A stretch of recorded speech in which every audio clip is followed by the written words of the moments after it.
예, 저는 오늘 강의를 맡은 법무법인 거산의 신중권 변호사라고 합니다. 제 소개를 간략하게 하자면, 저도 지금 뭐 여러분들 마찬가지로 인천, 그리고 여러분이 살고 계시는 인천 출신입니다. 그래서 제가 각별하게 또 인천에 대해서 이제 애정을 갖고 있어서 강의가 들어온 대부분은 제가 이제 수락을 하고 있는 입장입니다. 저는 2002년도에 사업시험 414회 합격을 했고, 2005년도에 연수원을 수료한 이후에 부산 동부지원, 그 다음에 수원지방법 안산지원, 서울중앙지방법원, 서울남부지방법원에서 판사를 로 근무하다가 2016년부터 변호사로 개업해서 현재는 법무요인 거산의 대표 변호사로 근무하고 있습니다. 아마 방송을 보신 분도 있으실 텐데 제가 그동안 뭐 MBC 판결의 온도나 코인 법률방, 그 다음에 뭐 안방판사 이런 등의 방송에 출연해서 뭐 법률 지식에 대해서 조금 알리는 그런 기회를 갖기도 했었습니다. 예, 오늘 그러면 관련 주제를 말씀드리면 청년을 위한 부동산 사기 예방 가이드 이런 주제로 오늘 강의를 할 건데요. 여러분들 아마 기사에서 이런 내용들 많이 보셨을 거예요. 굉장히 심각하죠. 전사기 관련된 피해들, 뭐 빌라왕이라든가, 뭐 천채, 뭐 육천백채, 뭐 이런 식으로 하면서 이 청년, 신혼부부, 사회초년생들을 노린 깡통 전세 이런 피해들이 많이 지금 보도가 되고 있죠. 그래서 오늘 주로 이제 이런 얘기들 해볼 건데 제가 사실은 이거에 관심을 가지게 된 계기가 있어요. 2019년이었는데요. 저희 사무실에 한 신혼부부가 방문을 했습니다. 그러면서 저희가 전세 계약을 체결했었어요. 그때가 아마 강서구 화곡동이었는데요. 전세 계약을 체결했는데, 그래서 잘 살고 있는데 어느 날 갑자기 공인중개사한테 문자가 하나 딱 오더라는 거예요. 집주인한테 문제가 생겨서 전세금 보증금을 못 돌려줄 수도 있다. 라는 얘기인 거예요. 그래서 이게 뭔 얘기하고 저기 집주인한테 전화를 해봤더니 전화도 안 받고. 그래서 이상하다 그랬는데 얼마 후에 이 집주인의 대리라는 사람이 전화가 와서는 이거 문제가 생겨서 저기 보증금 못 돌려줄 것 같으니까 이 집을 그냥 사세요. 이랬다는 거예요. 근데 뭐 여기 대부분 사시던 분들이 잠시 여기 거쳐 가시는 분들이 많았고, 뭐 예를 들면 주택 청약 통해 가지고 다른 아파트를 이렇게 알아보시는 분들도 많았단 말이죠. 강제로 이걸 떠안을 수는 없는 거 아니에요. 그래서 저한테 이제 아니, 상담을 받으러 오셨었는데, 알고 보니까 이 임대인이 누구였냐면 1세대 전세 사기범이었던 거예요. 강모 씨라고 해서 이게 283채인가요? 이거 갖고 있던 사람이었던 거예요. 근데 그 당시만 하더라도 이게 많이 알려지지 않았기 때문에 수사기관에 가도, 뭐 이런 데 왜 들어갔냐? 이런 소리만 하고 피해 구제가 전혀 안 됐던 거죠. 근데 그래서 단순히 그냥 뭐 집값이 떨어져서 돈을 돌려주는 게 아니라, 애초부터가 이 임대인은 아무런 능력이 없는 그냥 바지였던 거예요. 그래서 처음으로 그냥 그때 제가 이분들을 대리해서 전세 사기 고소 대리를 진행했는데, 이게 첫살이다 보니까 수사기관에서 너무, 특히 검찰에서 3년 동안이나 묵혀 있었어요. 그다가 2009년도에 고소한 사건을 지금 재판하고 있습니다. 지금 5년이 지나서. 그러다 보니까 이 세입자들 얼마나 지금 그동안 정신적으로 힘들었겠습니까? 그래서 지금 거의 뭐 답보자기 하신 분도 많았고, 물론 그중에 운 좋게 피해 구제를 받으신 분들이 있었는데, 뭐 지금에 와서야 너무나 이게 보편화되고 많이 알려졌기 때문에 그렇지만 그 당시만 하더라도 그냥 그 개인적인 불행 이 정도로 취급해버렸단 말이죠. 그러다 보니까 제가 이렇게 그 당시에 저를 뭐 관심을 갖고 좀 알리려고 했었는데 그게 제대로 되지 않는 바람에 그때 이렇게 사기를 치고도 처벌 안 받으니까 그때 했던 사람들이 전국으로 퍼져나가서 지금과 같은 전사기 대란이 일어났던 거예요. 그래서 그 이후로 제가 지금 기회가 될 때마다 이 전사기의 위험성, 그 다음에 그 예방법에 대해서 강의도 하고, 사실 얼마 전에 제가 이거에 관련한 책도 냈거든요. 이런 식으로 활동을 하고 있습니다. 그래서 오늘도 그 일환으로서 여러분들한테 강의를 하고 있는 겁니다. 그래서 우선 오늘은 이 전사기에 대해서 알려면 우선은 주택 임대차 계약 관련 일반적인 내용부터 아셔야 되기 때문에 일반론과 그다음에 주의사항, 그다음에 최근 그 전세사기 유형들, 그다음에 요즘 문제가 되고 있는 이 깡통 전세, 이게 무엇인지, 그리고 이 깡통 전세를 이용한 전세 사기 유형 및 그 대응 방법이 무엇인지 등에 대해서 살펴보도록 하겠습니다.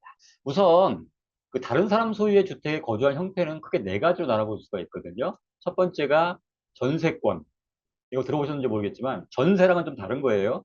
전세권이란 뭐냐면 전세금을 주고 다른 사람의 주택을 이용하는 건 마찬가지 방법인데 전세권 등기를 하는 거예요.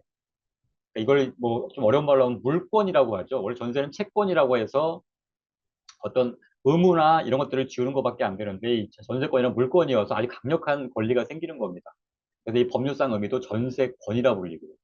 이 반면에 전세는 뭐냐면 전세금을 주고 차임 주지 않는 거 똑같지만 등기를 하지 않는 거예요. 일종의 미등기 전세인 거죠.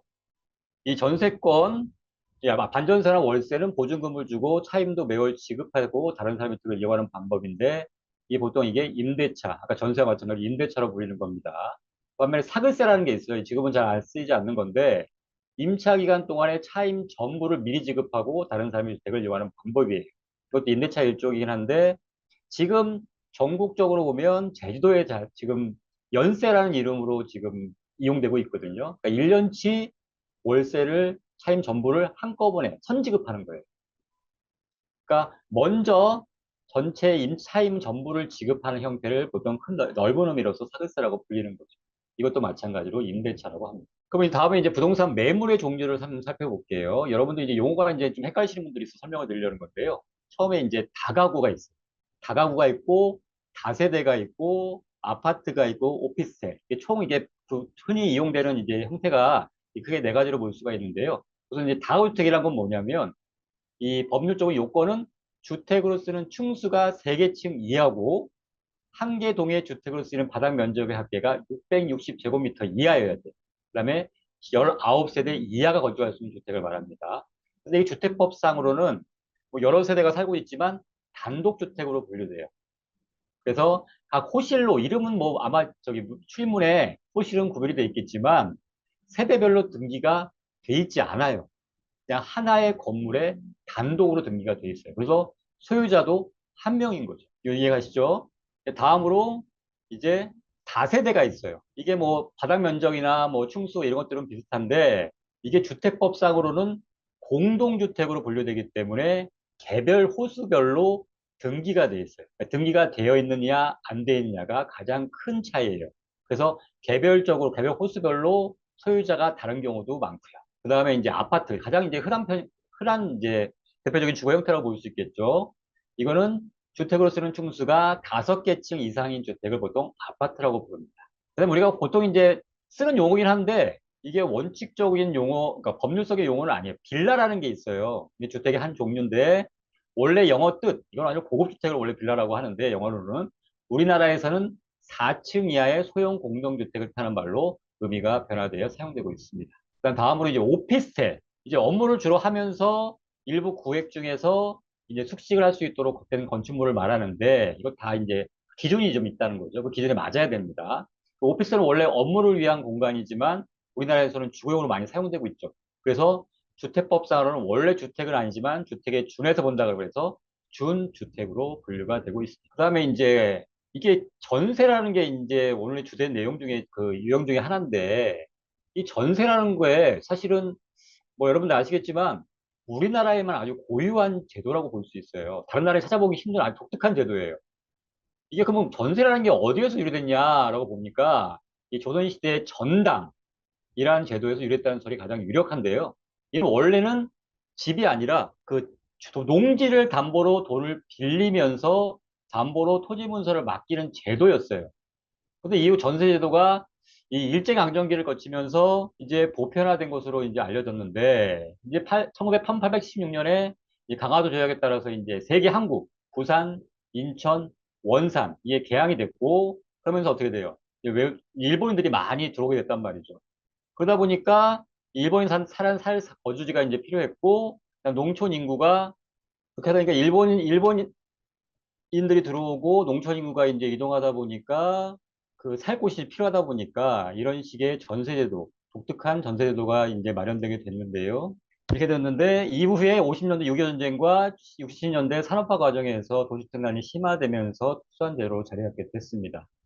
근데 이게 문제가 있어요. 여러분들 아마 전세를 하시면서 좀 약간 의아하게 생각하시는 부분이 있을 수도 있어요. 나는 집주인에 대해서는 아무것도 별로 아는 정보가 없단 말이죠. 그런데 내가 이렇게 어떨 때 적을 때는 몇 천만 원에서 많을 때는 뭐 몇억 원의 돈을 집주인한테 맡긴단 말이에요. 근데 집주인이 어떤 사람인지도 모르면서 그 단순히 나중에 때가 되면 돌려주겠지라는 어떤 막연한 믿음을 가지고 근데 실제로 우리가 만약에 이게 전세가 아니라 만약에 돈을 빌려주는 거라고 생각한다면 그렇게 잘 모르는 사람한테 그게 큰 돈을 빌려줄 수 있겠냐는 말이죠. 거기서 바로 이런 위험성과 어떻게 보면 전세 사기범들의 어떤 이런 범행을 저지르는 동기가 지금 생기는 거라는 거죠. 아니, 막대한 큰 돈. 내가 한 2년 동안에는 내가 갚지도 않아도 되고, 그냥 어떻게든 막 쓰다가, 아, 뭐 능력 되면 갚고, 능력 안 되면 못 갚고. 이런 식의 생길 수 있다는 거죠. 그러다 보니까 이 전세대도 굉장히 위험한데도 불구하고 사람들이 내가 이 집을 차지하고 있으니까 어떻게든 되겠지. 이라는 생각으로 지금 하고 있다는 거예요. 그러다 보니까 결국 나중에 집주인이 전제 자력이 별로 없는 사람이야. 그러니까 기간이 지났는 전제 기간이 아니, 그러니까 임대차 기간이 끝났는데 돌려받지 못해요. 그럼 천상 어떻게 해?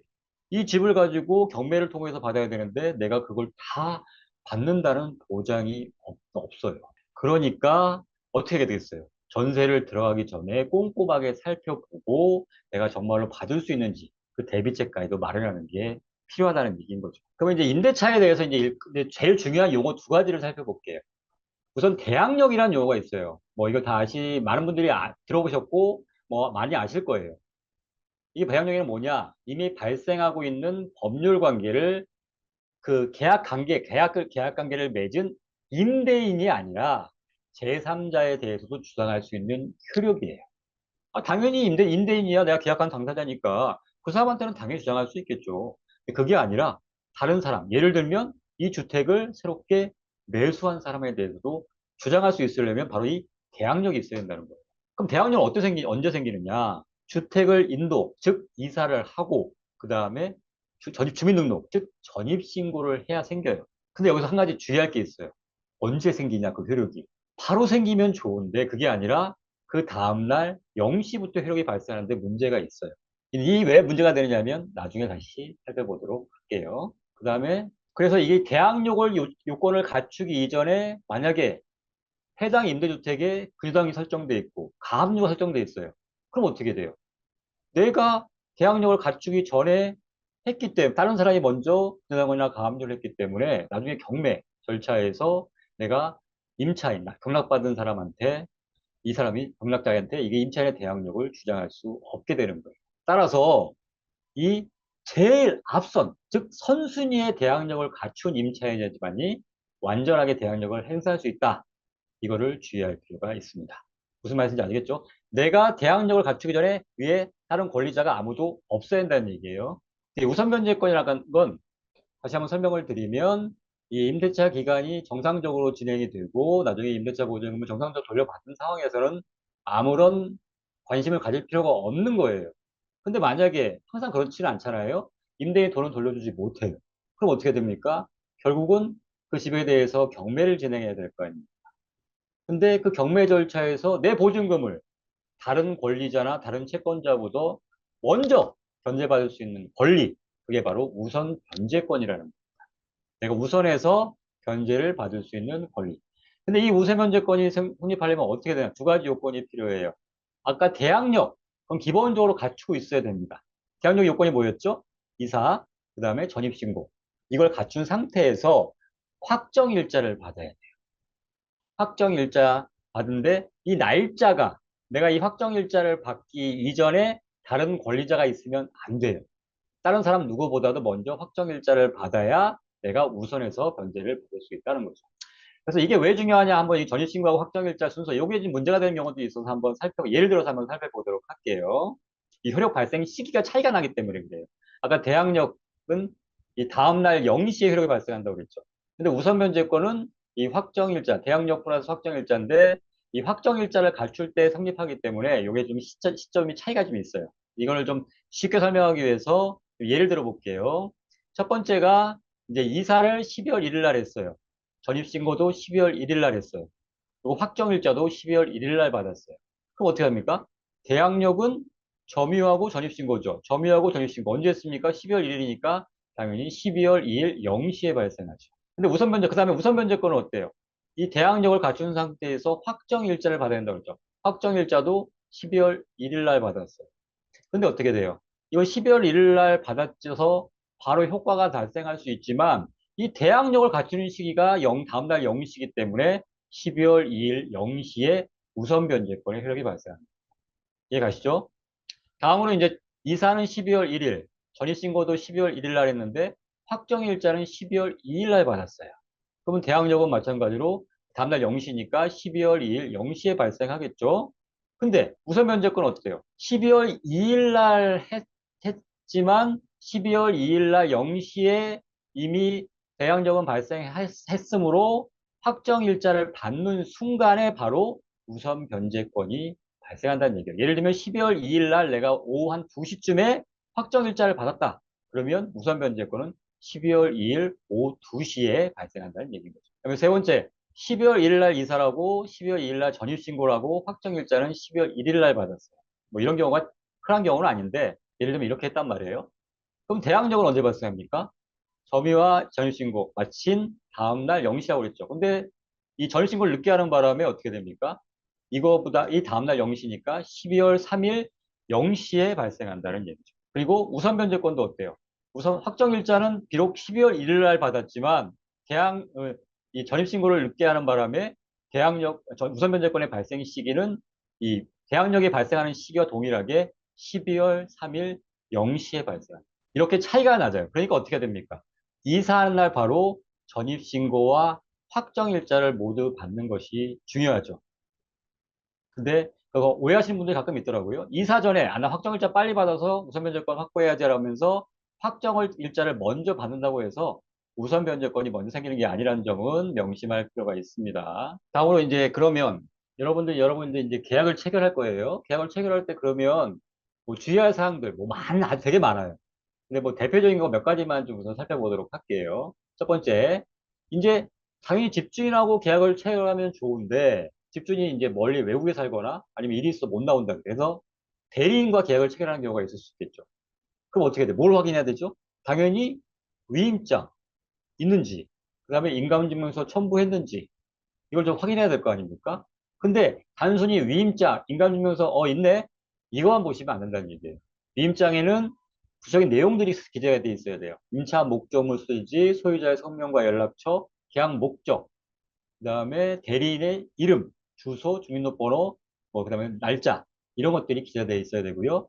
인감증명서도 위임장의 날인과 인감증명서의 날인이 동일한지 이것도 반드시 확인하셔야 됩니다. 아주 기본적인 건데 이것까지도 확인 안 하신 분들이 있어서 높아지면서 말씀을 드렸고요.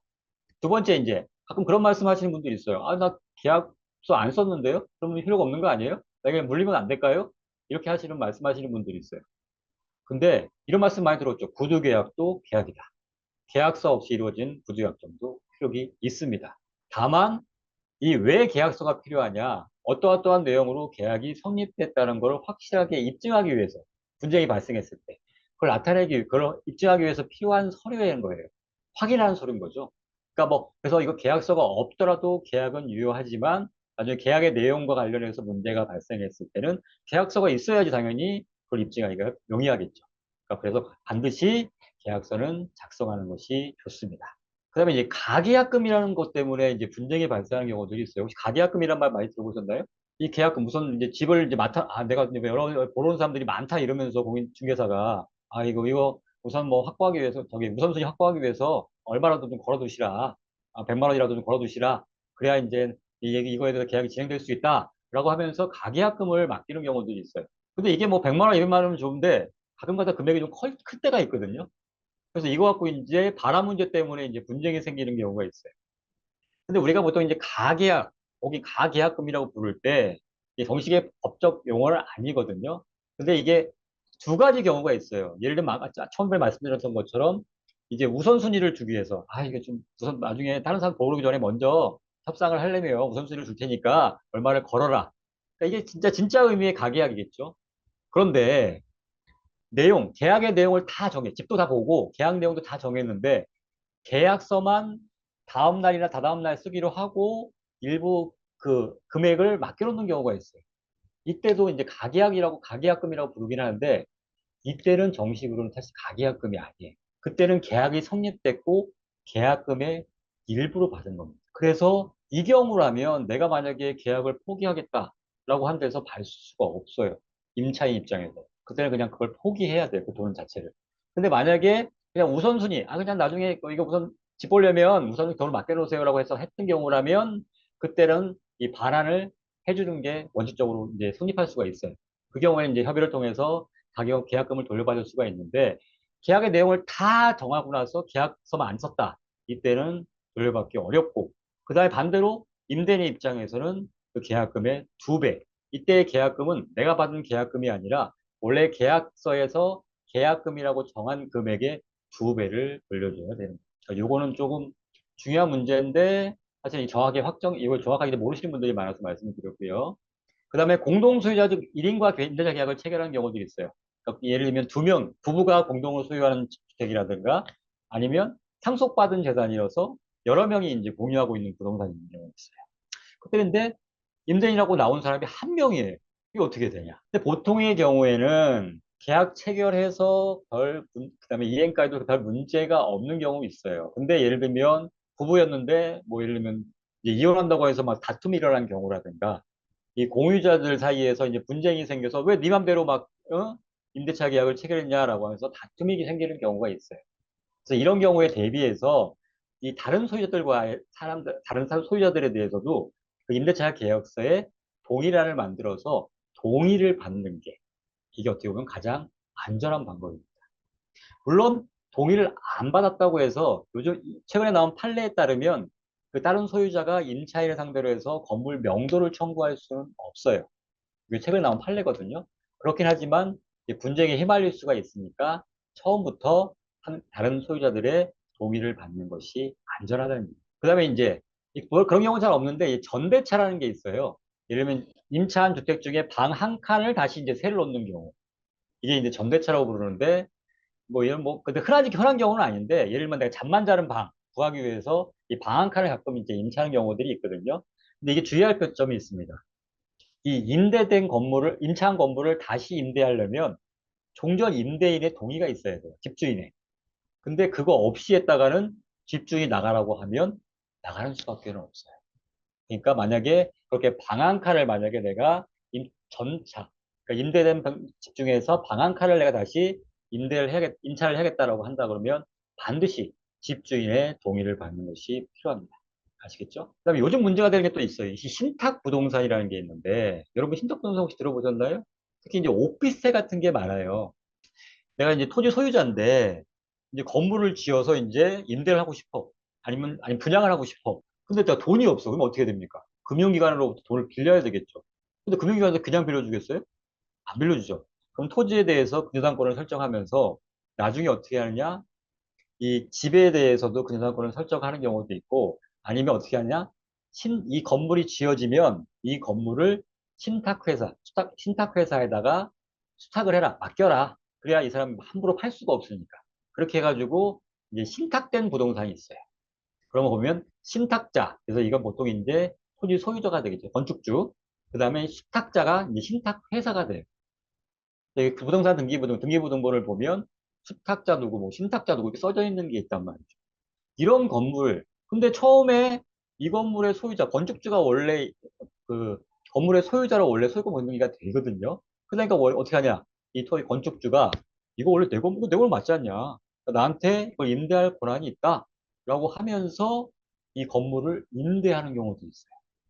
그다음에 이 건물이 뭐 오피스 같은 경우에 한 채가 아니잖아요. 막 수십 채를 한 다음에 뭐 어디 도망가 버리거나 아니면 나몰라라는 경우들이 있단 말이죠. 그런데 이렇게 신탁된 부동산의 경우에는 이 건축주한테 임대 권한이 없는 경우가 대부분이에요. 누구한테 있느냐? 이 신탁회사한테 있어요. 그러니까 사실은 이 건물의 소유자는 이 건축주가 아니라 이 신탁회사가 되는 거죠.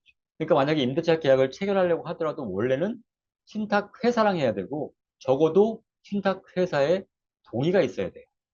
근데 이렇게 동의 없이 체결됐다가 지금 뭐 갑자기 어느 날 내용 증명으로 신탁회사에서 나 이거 임대차에 대해 동의한 적 없으니까 나가세요. 라고 해서 건물 인도 내용 증명을 받거나 소송을 당하는 경우들이 있단 말이에요. 이때 되면 이제 돈도 못 받고 쫓겨나야 되는 경우가 생기는 겁니다. 그러니까 신탁부동산의 경우에는 반드시 신탁회사의 동의를 받거나 건축주한테 임대 권한이 있는지를 반드시 확인하셔야 돼요. 그다음에 이제 또 문제가 되는 게 요즘 또 이제 문제가 되는 건물 중에 유형 중에 하나가 뭐냐면 위반 건축물이에요. 사실 솔직히 이런 건물은 저는 무조건 주변 사람들한테는 이건 전세 계약은 체결하지 무조건 전세 계약은 안 되고 정할 것 같으면 그러면 저기 뭐냐, 그 월세로 해라. 월세로. 어차피 보증금 액수가 적으니까. 그래서 월세는 권유할지언정 전세는 들어가지 마라라고 하는 유형인데, 뭐냐면 근린생활시설로 지어놓고 나중에 허가 없이 주거용으로 개축이나 용도 변경을 하는 경우에, 또 한 가지는 주택 내부, 원래는 방 하나인데 이걸 쪼개요. 방을 여러 개로 만드는 경우입니다. 이렇게 해서 임대하는 경우에. 근데 이게 확인 방법은, 만약에 이게 적발된 경우라면 이 건축물 대장, 부동산 등기부등본 말고 건축물 대장에 노란색으로 위반 건축물이라고 써 있어요. 그러니까 이런 건물을 봤을 때, 이거 위반 건축물이니까 들어가지 말아야지 하면 되는데, 아직 적발되기 전이에요. 그래도 봤을 때 이게 만약에 위반 건축물이라고 좀 의심이 들면요, 여기는 피하셔야 되고요. 왜 피해야 되냐? 첫 번째, 요새 가장 중요한 전세 보증금, 반환 보증보험 가입이라든가, 아니면 내가 돈이 필요했을 때, 부족했을 때, 대출 받을 때, 이럴 때 아예 안 되거나 아니면 제한될 수가 있어요. 그러니까 또 한 가지, 근린생활시설의 경우에는 이 경매 절차가 진행되더라도 임차인에는 우선 매수권이 인정되지 않아요. 이 우선 매수권이 뭐냐면, 이게 전세 사기 특별법에 따라서 피해자 특별법에 따라서 생긴 권리예요. 그러니까 임차인한테 우선적으로 매수할 수 있는 권리를 주는데, 그 건물이 근린생활시설의 경우에는 해당이 안 된다는 거예요. 무슨 말씀인지 아시겠죠? 또 한 가지 문제가 되는 게 이 다가구주택이 뭐라고 그랬죠? 쪽에서 가구수별로 나눠져 있지만 개별 등기가 안 돼 있고 소유자가 한 명이라고 그랬죠. 그럼 어떻게 돼요? 근데 문제는 뭐냐? 내가 나중에 경매 절차를 통해서 만약에 보증금을 돌려받으려면 나보다 앞선 사람, 우선 변제권 있는 사람들이 몇 명이나 있고 그 금액이 얼마인지를 알아야 내가 보증금을 받을 수 있는지 여부를 확인할 수 있잖아요. 근데 이거는 사실을 잘 몰라요. 다주택 같은 경우는. 얼마나 많은 사람들이 임대가 지금 돼 있고, 각각의 보증금이 얼마고, 그다음에 각각 언제 확정일자를 받았는지 모를 수가 있어요. 그런 경우 어떻게 됩니까? 나중에 내가 들어갔다가 사고 나서 나중에 나오려고 하는데 보증 못 받았다. 경매를 했는데도 경매에서도 못 받는다. 그러면 결과적으로 내가 보증금을 못 받게 되는 수가 있죠. 그러니까 이 경우에는 반드시, 다가주택의 경우에는 반드시 임대를 통해서든 아니면 뭐 주민센터에서 그거 확정일자 그거 명부를 좀 떼서, 전입세대 명부를 내역을 빼서 확인하든, 반드시 누가 언제 확정일자를 받았고, 보증금이 얼마가, 나보다 앞선 사람들이 얼마나 있는지 그 보증금의 규모를 반드시 확인해 보는 것이 필요합니다. 얼마 전에 상담했던 분들 중에 이것 때문에 문제가 돼서 임대차 보증금을 못 받게 된 경우도 있습니다. 그러니까 반드시 계약을 체결하기 전에 이것도 확인해야 된다는 거예요. 등기부등본, 그러니까 원래 명칭은 등기사항 전부증명서인데요. 이거는 뭐 많은 분들이 이제는 어느 정도까지는 보는 법을 아실 거예요. 그래서 대략적인 거는 설명을 생략하도록 하겠는데, 이게 이제 여러분들 중에 이제 이건 다른 건들은 다 보시면 알겠는데, 이 표제부는 건물에 대한 내용이니까 보시면 알겠고, 갑구도 이제 보통은 이제 소유자에 대한 내용들은 여러분들 잘 알고 계세요. 근데 갑구에서는 이 소유자가 누구인지만 하신단 말이에요. 근데 뭐냐? 중요한 게 또 있어요. 이 등기를 보면 뭐가 있죠? 가압류가 있고, 그다음에 소유권 있는 청구권 가등기가 있어요. 가압류, 가등기 마찬가지로 내가 확정일자, 우선 변제권이 생기기 전에, 대항력이 생기기 전에 앞선 사람이 있다면 내 권리가 침해될 가능성이 굉장히 높다는 거예요. 그래서 내가 우선 변제권, 나중에 경매 절차에서 나보다 먼저 받는 사람이 있으면 안 될 거 아닙니까? 그래서 나보다 앞선 사람들이 있는지를 확인해야 될 거 아니에요. 근데 여기 보면 날짜가 여기 보면 2019년 3월 8일, 2019년, 이건 같은 날짜랑 상관이 없는데, 예를 들면 날짜가 이렇게 다른 경우들도 있잖아요. 그러면 내 확정일자, 날짜하고, 나보다 이거보다 앞서는지 뒤인지를 확인하는 날짜는 어떤 걸 기준으로 해야 될까요? 이 등기 원인에 있는 날짜가 아니에요. 이거는 임의로 작성할 수가 있기 때문에 이걸 하는 게 아니라 실제로 접수된 날짜, 2019년 3월 8일. 이 날짜를 보는 거예요. 그래서 내 확정일자가 이거보다 앞인지 뒤인지, 이걸 통해서 권리가 내가 앞서는지 뒤인지를 확인할 수 있다는 거죠. 그러니까 이 갑구에서는 소유권만 보지 마시고 가압류, 가등기, 가처분 이런 것도 꼭 보시라는 말씀을 드립니다. 그다음에 월구에서 많이 아실 거예요. 분양권 설정. 그래서 분양권 설정되어 있는지 여부를 봐서, 그다음에 날짜, 그것도 마찬가지로 날짜도 이 날짜 기준으로 보시는 거예요. 날짜를 기준으로 나보다 앞서는 사람이 있는지 없는지를 보셔야 된다는 겁니다. 아시겠죠? 그 다음에 다음으로는 그러면 이제 임대차와 관련해서 이제 쟁점이 논란이 되는 것들 중에 하나가 뭐냐면 이 계약갱신 청구권이라는 거예요. 여러분이 많이 들어보셨죠? 계약갱신 청구권. 임차인은 어떻게 보면 굉장히 중요한 권리, 임대차 3법에서 들어가면서 굉장히 중요한 권리가 됐잖아요. 간략하게 그 내용을 살펴보면 이 계약갱신 청구권이라는 건 임차인이 임대차 기간이 끝나기, 이 기간이 중요해요. 6개월 전부터 죄송합니다. 2개월 전까지 이 기간에 계약의 갱신을 요구할 수 있는 권리를 말하는 거예요. 근데 이거는 딱 임대차 기간 중에 한 번만 1회 한해서 행사가 가능합니다. 그다음에 갱신되는 기간은 뭐 마찬가지로 2년이고요. 이 차임과 보증금은 종전 금액의 5%그 범위 내에서 증감이 가능합니다. 근데 여러분 그런 경우 있죠? 이 임대인과 임차인이 계약 기간이 끝났는데도 아무런 얘기가 없어서 계약이 그냥 계속 유지돼. 그 뭐라고 하죠? 묵시적 갱신이라고 하죠. 그럼 이게 내가 묵시적 갱신을 했으니까 이 계약갱신 청구권을 행사를 못하나? 아닙니다. 이 묵시적 갱신이 계속돼가지고 뭐 10년 동안 묵시적 갱신이 됐다 하더라도 일에 한해서는 이 계약갱신 청구권 행사가 가능합니다. 아시겠죠? 그러니까 묵시적 갱신과는 별개로 인정되는 권리라는 거 기억하시고요. 그 대신 그럼 임대는 무조건 이걸 이거를 그냥 받아들여야 되느냐? 그러니까 임차인이 무슨 짓을 하더라도 그건 당연히 아니겠죠. 예를 들면 임차인이 계속해서 차임을 연체를 해. 2기 이상의 차임을 연체하거나 임대인 동의 없이 막 함부로 막 전대를 해. 이런 경우는 당연히 이 계약 갱신을 거절할 수 있겠죠. 그래서 뭐 9가지 경우 거절 사유가 있긴 하긴 한데요. 가장 중요한 문제가 되는 게 뭐냐? 바로 임대인이 실제 거주하려는 경우를 이유를 들어서 이 계약 갱신을 거절하는 경우 어떻게 되느냐? 이 가장 문제가 되는 경우인데 임대인이 실거주기를 하기로 하고 2년이 되기 전에 정당한 사유 없이 이 제3자에게 임대를 하는 경우 임차인은 좀 억울하잖아. 나 더 살 수 있을 줄 알고 이렇게 준비를 해왔던 건데 갑자기 나가래요. 더 이상 이제 안 된대요. 그러면서 내가 여기 살겠다. 이렇게 해놓고 했는데 알고 보니까 아니었던 거예요. 보증금을 올려서 다른 사람한테 임차하기 위해서 그렇게 거절했다. 그럼 어떻게 됩니까? 당연히 이런 경우라면 임대인이 손해를 배상해야 되는 거예요. 다만 이 원래는 실거주하려고 했던 게 맞는데 갑자기 사망을 한다거나 아니면 실거주하는 경우에 하던 중에 갑자기 해외로 파견이 됐어요. 이런 경우라면 다시 임대를 하더라도 이때는 손해를 배상할 필요가 없다는 거죠. 정당한 사유가 있기 때문에. 그러니까 이런 예외적인 경우가 있습니다. 그래서 손해배상의 책임 부담하는 경우 쭉 읽어보시면 되고요. 다음에 한 가지 요 판례만 한 가지 잠깐 소개할게요. 근데 이 주택을 그러니까 임차하고 있는 주택을 이 전 집주인이 다른 사람한테 팔았어요. 근데 팔았는데 이산 사람이 나 이거 여기서 살려고 하니까 임대차 갱신 더 이상 갱신 안 돼요라고 거절하는 게 가능하냐? 이거 사실 논란이 많았던 얘기인데요. 사실 판례에 따르면 최근에 나온 판례에 따르면 이거는 갱신을 거절할 수 있다는 거예요. 다만 기간이 중요해요. 아까 언제 했죠? 갱신 청구권 행사할 수 기간이 6개월 전부터 2개월 전까지.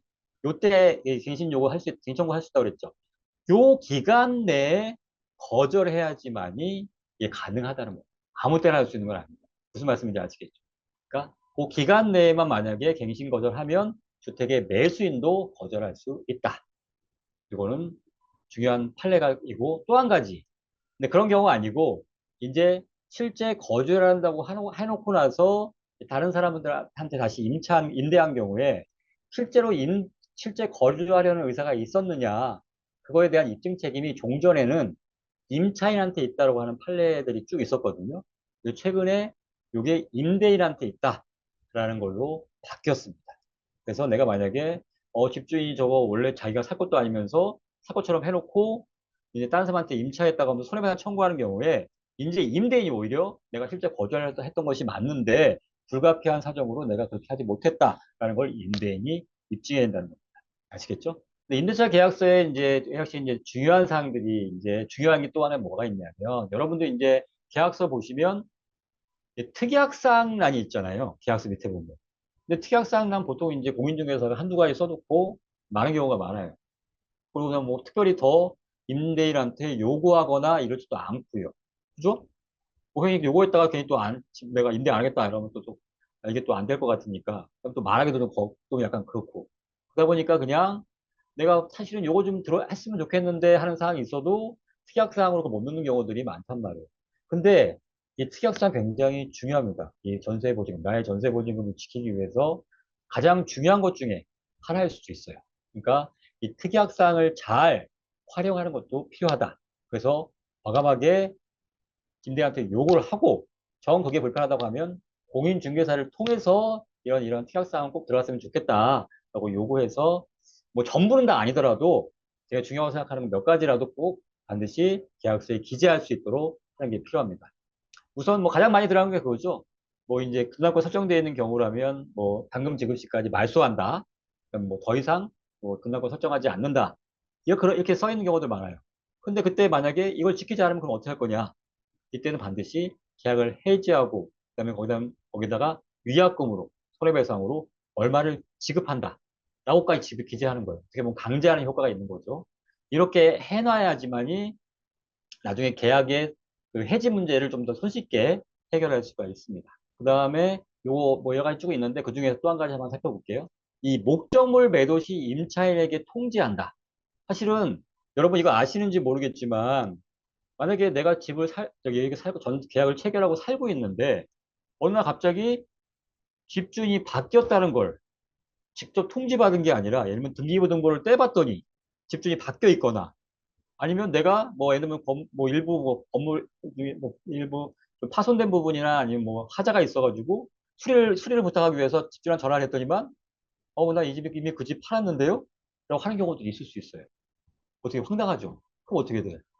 여러분 대부분 아마 그러실 거예요. 아이 뭐 주택임대차 보호법에 보면 그 매수인이 임대인의 지위를 승계한다니까 뭐 나중에 받으면 되겠지 라고 넘어가시는 분이 아마 대부분이실 거예요.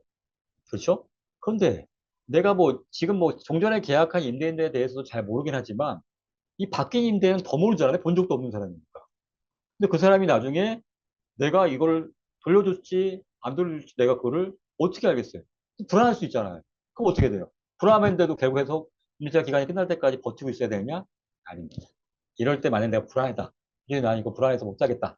라고 하시면 나는 매수인으로한테 임대인의 지위가 승계되는 걸 거절하겠다. 그래서 종전 임대차 계약을 해지하겠다라고 통지하시고 누구한테 통지하느냐?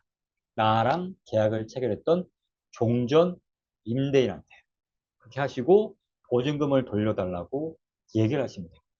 그런 권리가 있다는 게 대법원 판례 규정. 이런 판례가 있어요.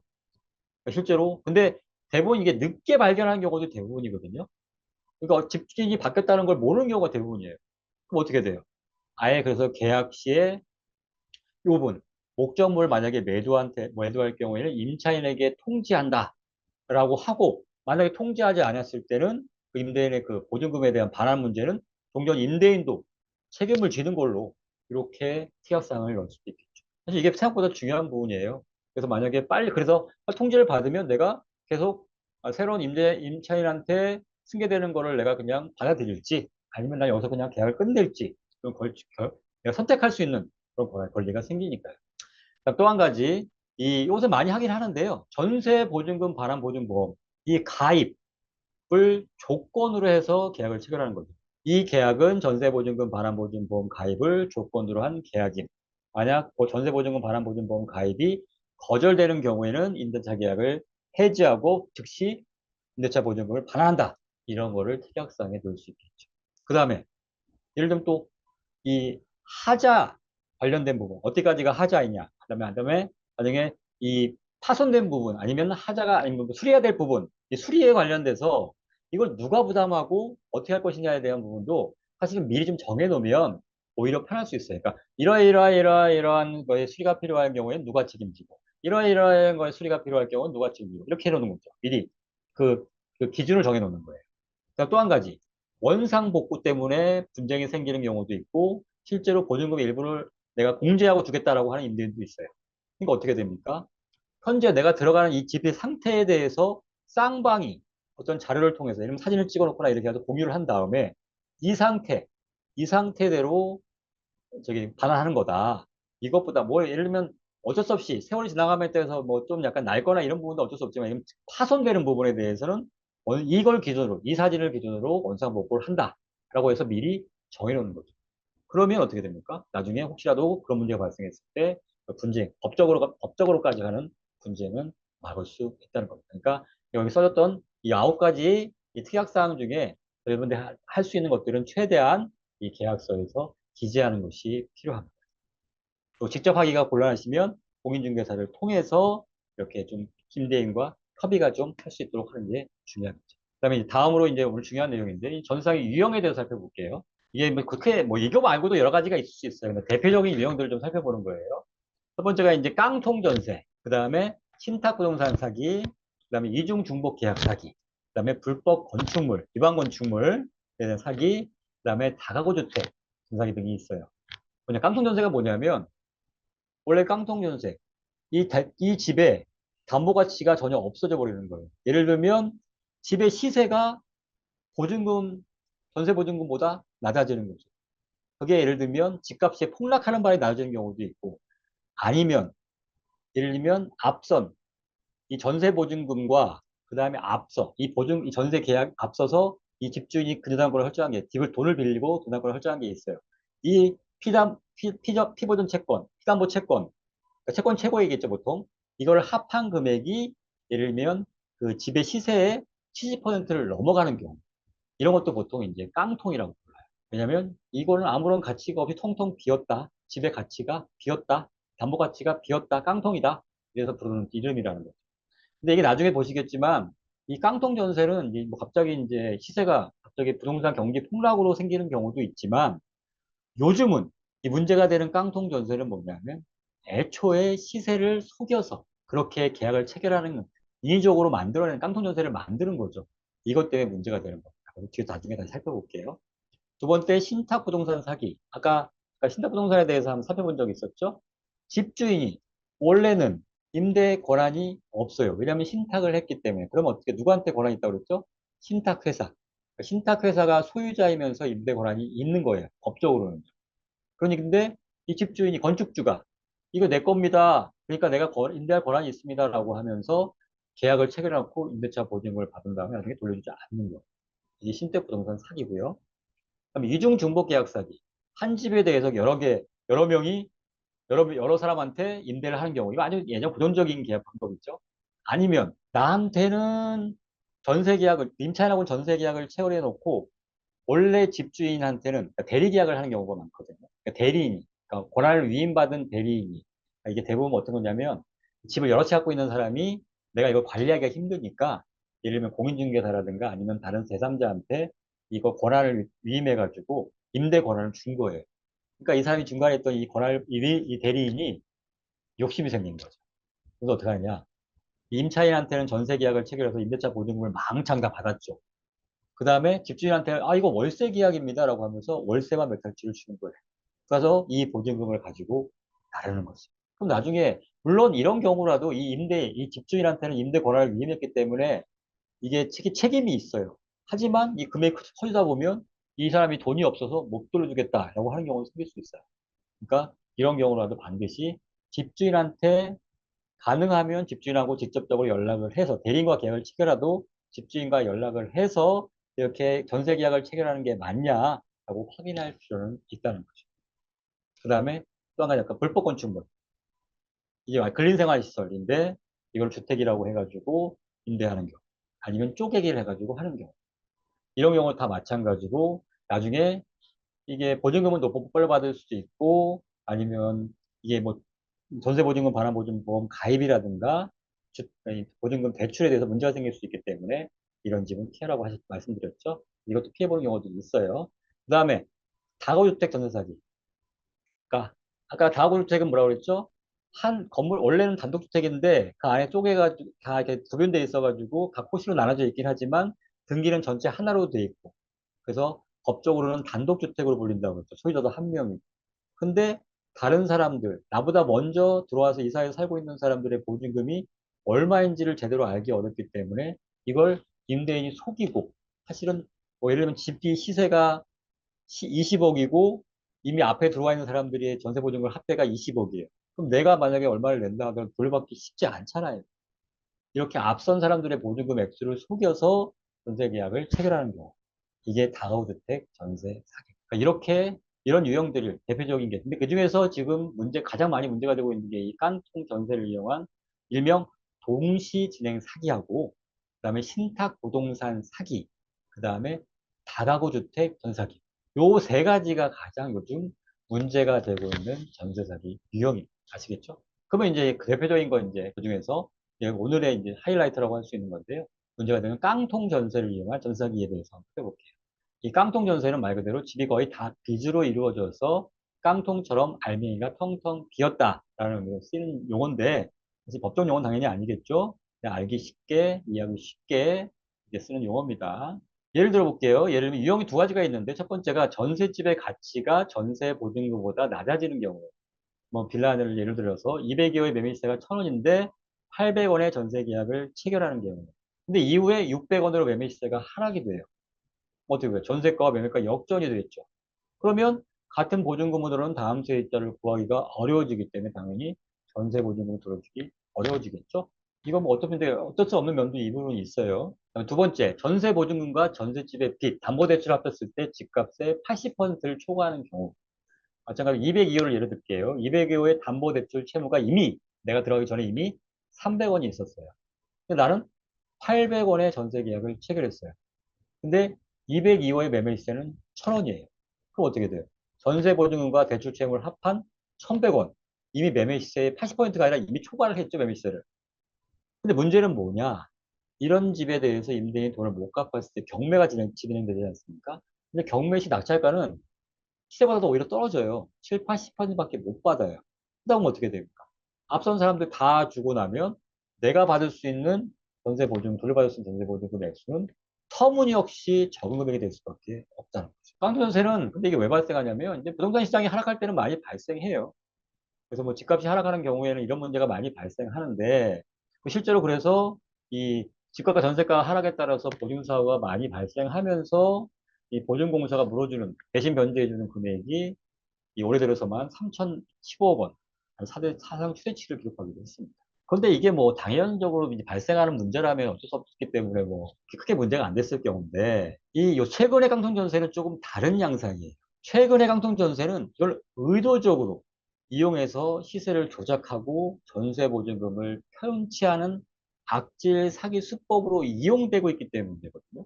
어떻게 이용되느냐 한번 보시죠. 예를 들면 아까 말한 것처럼 202호의 매매 시세가 1,000원이에요. 근데 1,200원으로 매매 시세를 부풀려요.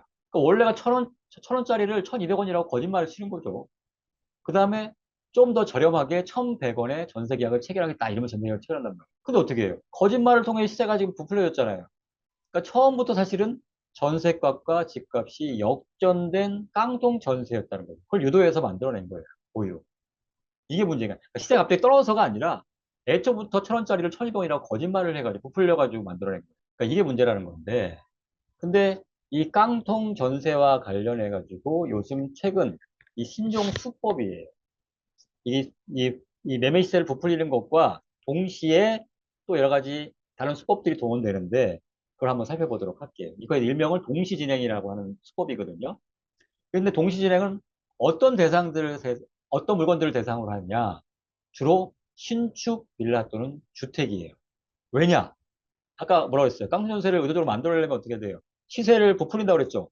근데 막 이게 막 공개되어 있고 누구나 알 수 있는 시세라면 그렇게 하기 어렵겠죠. 그러니까 신축 빌라 같은 주택 같은 경우에는 시세 확인이 어려워요. 그러니까 여기 이용되는 겁니다. 그러니까 신축 같은 경우는 아직 거래가 없고요. 아파트나 오피스처럼 공개적으로 공고나 이게 공개된 분양 대금이 없어요. 그러다 보니까 그냥 뭐 예를 들면 공인중개사가 이거 얼마입니다. 아니면 건축 분양 대행사가 뭐 이거 시세는 얼마입니다라고 하면 그냥 그게 그냥 시세처럼 돼버리는 거랍니다. 두 번째, 어떤 사람을 대상으로 하냐? 사회초년생 또는 신혼부부예요. 여러분과 같은 사람들이죠. 왜냐? 타겟이 좋아요. 이 사기범들이 타겟을 잡기 좋아요. 왜?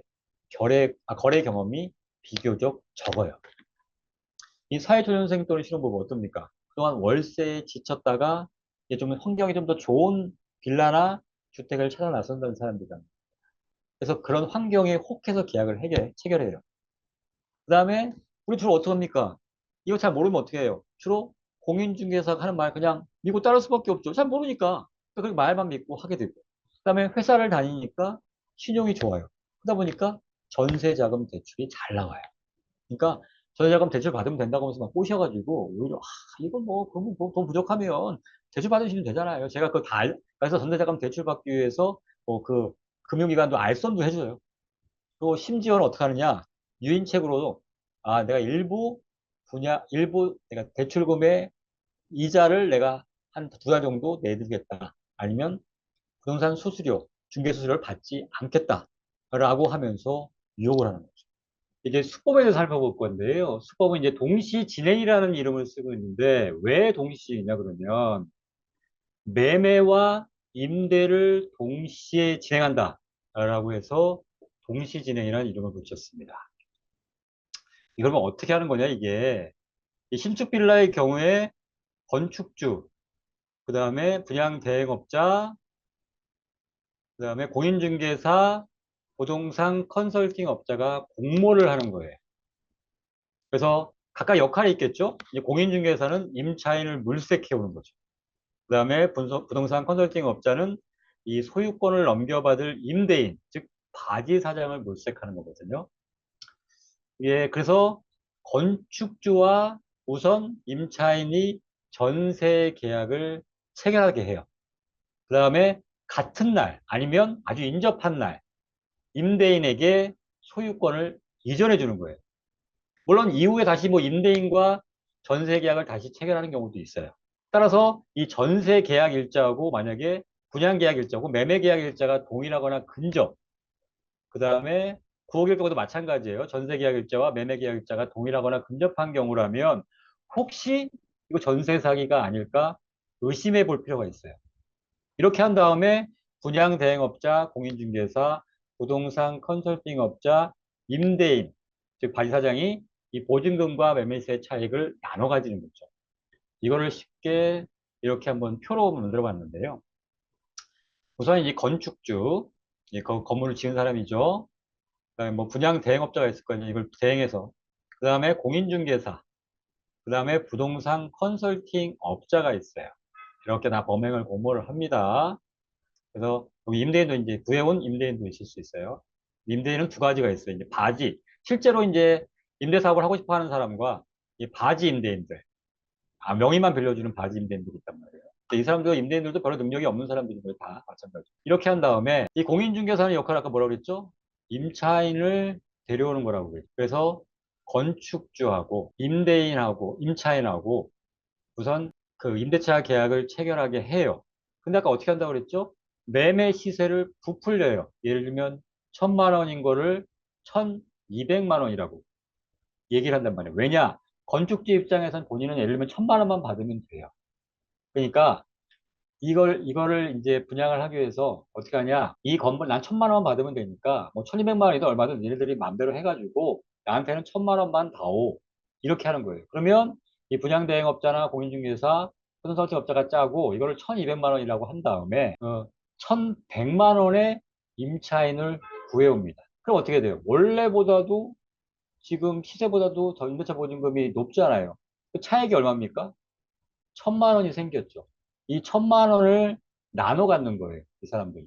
공모한 사람들이. 근데 문제는 뭐냐. 이렇게 거의 공부를 해가지고 임대차 계약을 체결하는데, 그 다음에 이 건축주한테 가야 되는 그럼 원래는 분양대금, 임대인한테서, 그러니까 이 건물을 분양받는 임대인한테 해서 원래는 분양대금을 받아야 되잖아요. 건축 입장에서는. 근데 그게 아니라 임대인이 낸 임대차 보증금으로 이 매매대금, 분양대금을 치르는 거예요.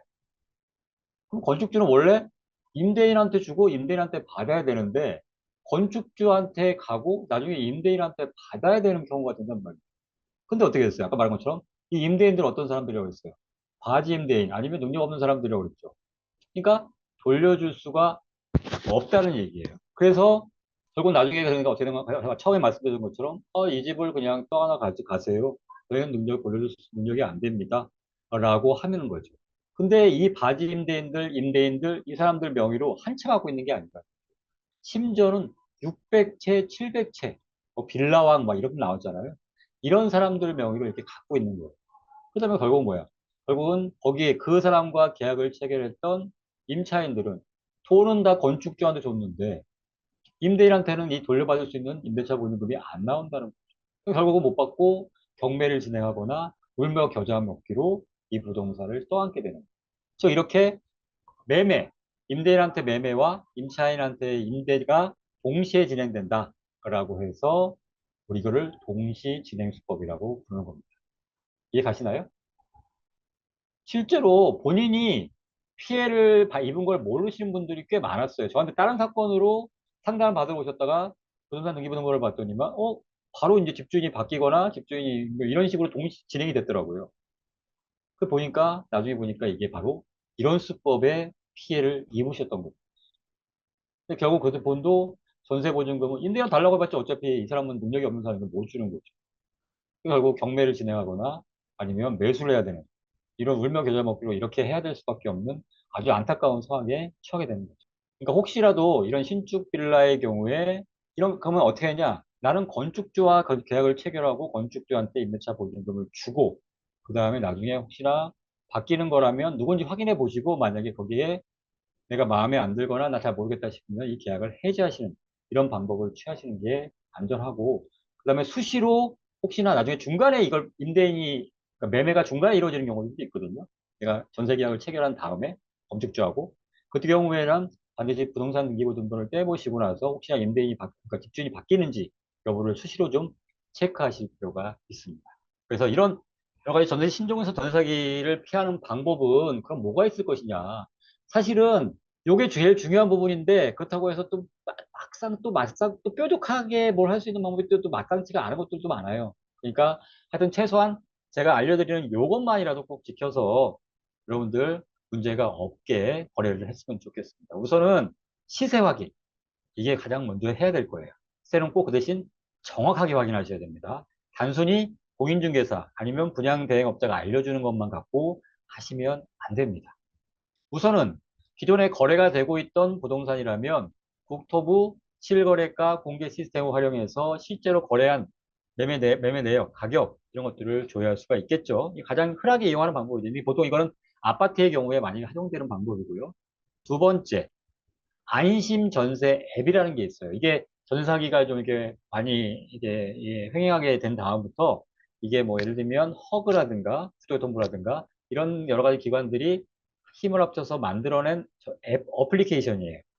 그래서 안심 전세 앱이라고 있는데 이거는 뭐 구글이라든가 애플 뭐 어디 뭐 애플 스토어라든가 어디에 다 있어요. 근데 이걸 잘 모르시는 분들이 되게 많더라고요. 안심 전세 앱이. 그래서 요걸 활용하실 필요가 있는데 이건 뒤에 다시 또 설명을 드릴게요. 그다음에 이걸로도 안 된다. 그럼 어떻게 돼요? 결국은 내가 발품을 팔면서 인근에 있는 유사한 뭐 거래가 된 적이 없다면 유사한 위치에 있는 유사한 건축 시기 비슷한 이런 집들과 비교하면서 시세를 파악하는 게 중요합니다. 그래서 앞서 말씀드린 이 안심 전세에 대해서 간략히 소개를 드리면요.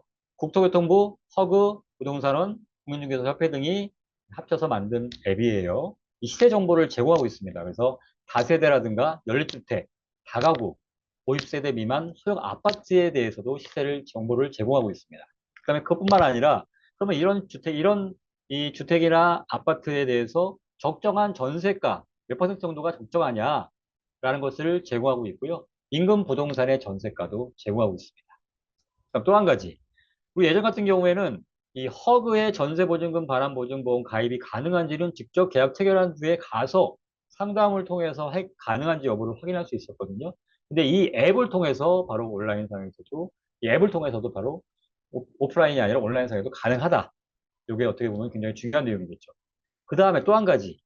집주인에 대한 정보가 공개가 되어 있습니다. 물론 다는 아닌데, 예를 들면 과거에 보증사고를 낸 이력이 있는지, 그 다음에 퍼그의 보증 가입이 금지되어 있는지, 그 다음에 악성 임대인으로 등록이 되어 있는지, 혹은 세금 체납이 있는지, 이런 것들을 확인할 수 있다는 거죠. 그래서 그런 안심 전세에 좀 활용하실 필요가 있으니까요. 좀 기억해 두시고요. 두 번째, 여러분들 부동산 등기사항 정보증명서, 등기부등본을 언제 떼보세요? 보통은 뭐 집 보러 가기 전에, 그다음에 계약서 쓸 때 정도는 보시는 것 같아요. 근데 그 이유는 잘 확인을 안 하신단 말이죠. 근데 그러시면 안 돼요. 예를 들면 잔금 지급하기 전에도 혹시나 계약 체결 이후에 뭐 금융권이 설정된 게 있는지, 뭐 혹시나 또 매도인이 집주인이 바뀌었는지 이런 것도 확인하셔야 되고, 이사 다음 날도 그렇고 이후에는 수시로 확인하셔야 돼요. 특히 이사한 다음 날 확인이 필수인데요. 임차인이 이사하고 전입신고와 확정일자를 받기 직전에 집주인이 집을 담보로 대출을 받는 경우가 있어요. 아까 뭐라고 그랬습니까? 전입신고, 이사하고 전입신고하면 대항력이 발생하는데, 대항력 언제 발생한다고 그랬죠? 다음날 0시란 말이에요. 근데 같은 날 금융권 설정등기가 되면 이 금융권 설정등기는 바로 효력이 발생해요. 그러니까 어떻게 됩니까? 내가 내 내 임차권이 금융권보다 권리가 후순위가 된단 말이에요. 이래서 내가 나중에 우선 변제권도 행사를 못하기 때문에 돈을 우선적으로 변제를 못 받게 될 수도 있어요. 그러니까 반드시 최소한 2, 3 다음 날은 반드시 확인이 필요합니다. 아시겠죠? 그 다음에 수시로 확인하는 것 또 한 가지 이유는 아까 말씀드린 것처럼 집주인이 소유자가 바뀌는지, 그래서 바뀌면 내가 이거 계속 이 계약 관계를 유지할지 아니면 해지할지, 이게 중요하고요. 또 한 가지, 집주인이 바뀌면 내가 혹시 전세보증금, 반환보증보험에 가입돼 있다 하더라도 집주인이 바뀌었으면 이거를 알려서 다시 계약을 갱신하거나 체결해야 됩니다. 수정하거나. 그러니까 반드시 이거를 알리는 게, 그러니까 이걸 확인하는 게 필요하다는 것을 알려드립니다. 그다음 세 번째, 어떻게 보면 가장 중요한 거예요. 전세보증금, 반환보증보험에 가입하셔야 됩니다. 어떻게 보면 지금 현재로서는 전세 사기의 최고의 대비책이에요. 근데 이게 전세보증금, 반환보증보험이라는 게 뭐냐? 뭐 여러분들이 이제 많이 아실 텐데, 전세 계약이 끝났을 때 임차인이 임대인으로부터 전세보증금을 돌려받지 못해요. 그런 경우 어떻게 하냐? 보증기관에서 임대인을 대신해서 보증금을 먼저 반환해 준 다음에 집주인한테 부상을 하는 겁니다. 또 한 가지 중요한 건 뭐냐? 그럼 한 번 전세보증금, 반환보증보험에 가입하면 내가 아무리 오랫동안 계속 사는 기간 동안 계속해서 그럼 나는 그런 혜택을 볼 수 있는 거냐? 그게 아니에요. 원래 전세보증, 반환보증보험 가입해 보신 분들은 알겠지만 거기에 보증기간이라고 있어요. 보통은 임대차 기간과 거의 일치하거나 조금 더 플러스 알파 해가지고 몇 개월 정도 뒤에 이렇게 돼 있단 말이죠. 근데 만약에 전세 계약이 갱신이 돼요. 아니면 임대인이 변경이 돼요. 이러면 조건이 변경이 되는 거란 말이에요. 이런 경우는 어떻게 됩니까? 전세보증금, 반환보증보험의 보증 조건도 변경이 돼야 되기 때문에 다시 가서 이런 사실을 알리고 다시 갱신 계약을 체결해야 됩니다. 변경 계약을 체결해야 된다는 얘기예요. 무슨 말씀인지 아시겠죠? 이거를 안 해서 나중에 실제로 보증금을 돌려받지 못하는 그런 케이스가 있습니다. 그다음에 전세보증금, 반환보증보험 기관은 우리나라에 지금 세 군데가 있어요. 많이 하는 게 제일 많이 하는 게 허그라고 부르는 주택도시보증공사. 그 다음에 서울보증보험, SGI라고 하는 서울보증보험이 있고요. 그다음에 마지막으로 한국주택금융공사가 있습니다. 근데 한국주택금융공사의 경우에는 전세자금 대출을 받은 사람만 이용이 가능하다는 차이가 있어요.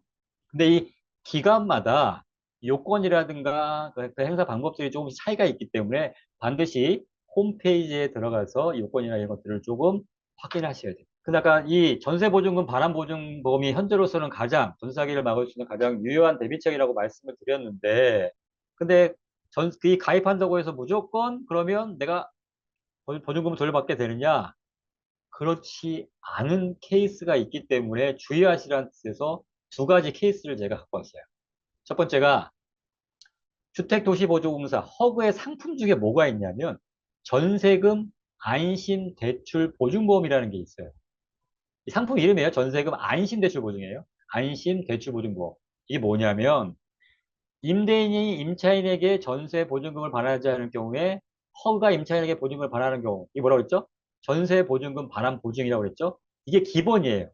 여기 기본에다가 특약으로 임차인이 금융기관의 전세보증금 대출 채무를 변제하지 못할 경우에 허가 이를 대신 변제해주는 전세자금 대출 보증을 약정한 거예요. 그러니까 전세보증금 반환 보증하고 전세자금 대출 보증이 합쳐진 거예요. 그럼 딱 보면 두 가지 보증으로 보이잖아요.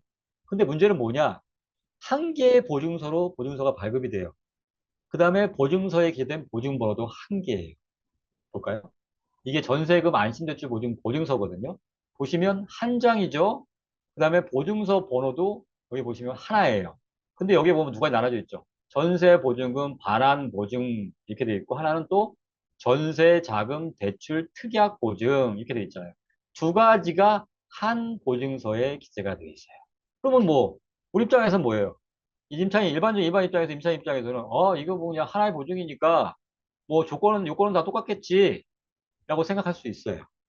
여기 보면 중요한 걸 한번 말씀드릴게요. 여기 보면 각각의 보증 기간이 있어요. 여기 보면 전세보증금 반환보증의 보증 기간.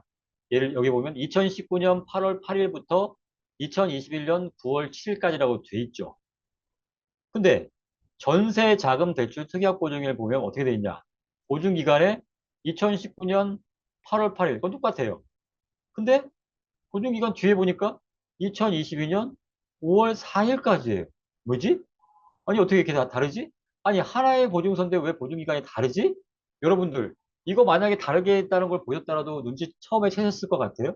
그냥 이렇게 주면? 모르겠어요. 뭐, 아주 눈썰미가 좋거나 관찰력이 좋으신 분은 볼 수도 있고, 아니면 관심이 너무 많아서 내가 다 일일이 체크해 봤다 해가지고 보시는 분도 있을 수 있는데, 보통 안 볼 수 있단 말이에요. 이게 왜 문제가 됐냐면, 이 전세 계약을 갱신했단 말이에요. 그러니까 전세보증 반환보증하고 전세자금 대출 특약보증 모두 보증기간의 연장이 필요한 사안이었어요. 그런데 이게 보통 어떻게 하냐, 이런 상품을 어디서 취급하냐면 금융기관에서 취급해요. 그러니까 전세보증 반환보증보험도 위탁을 받아서 허그로부터 위탁을 받아서 그 일까지도 금융기관에서 한단 말이죠.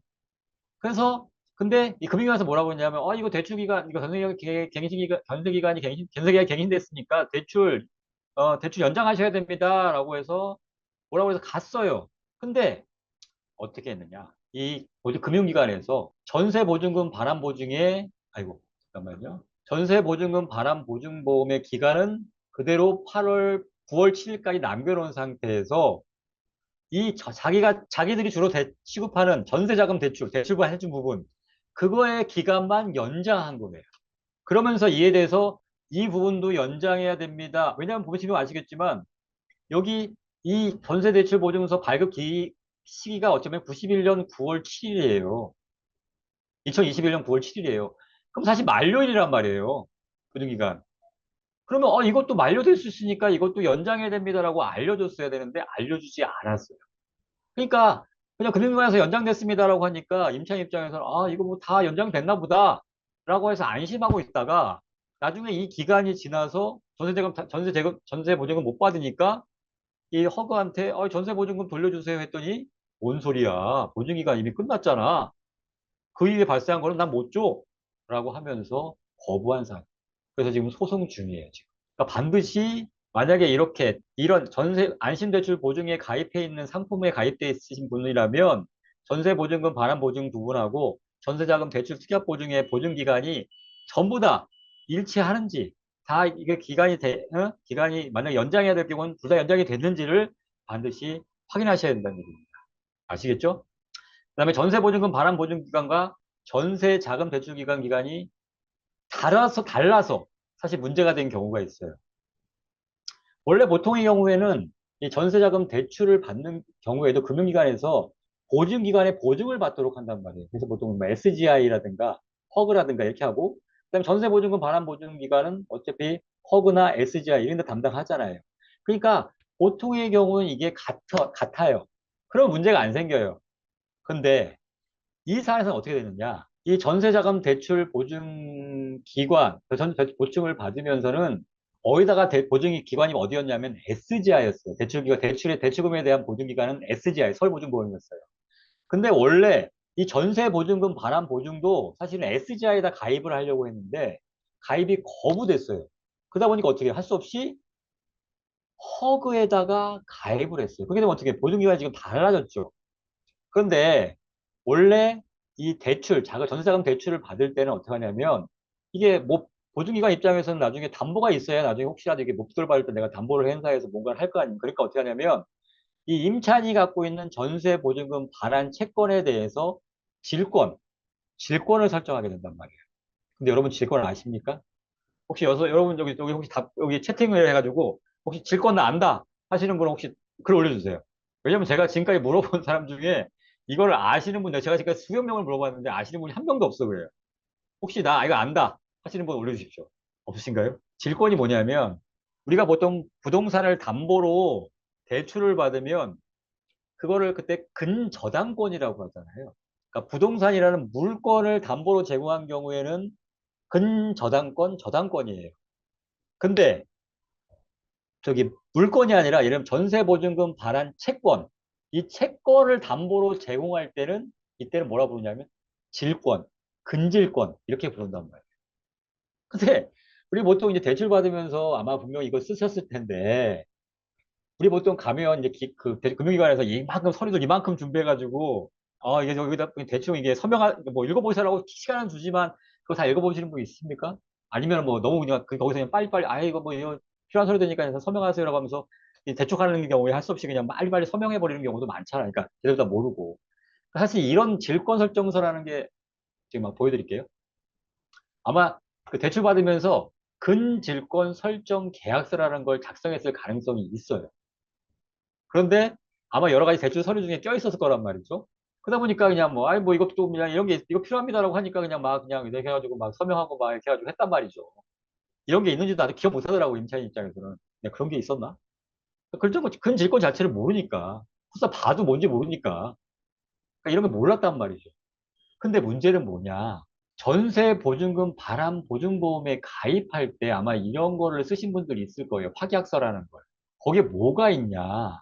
권리 침해 여부 확인이라고 해서 본인은 위 전세보증금에 제3자로부터 압류, 가압류, 정부 추심 명령, 채권 양도, 금융기관 담보 제공 등 일체 권리 침해 사실이 없음을 확인하며 라는 문구가 있어요.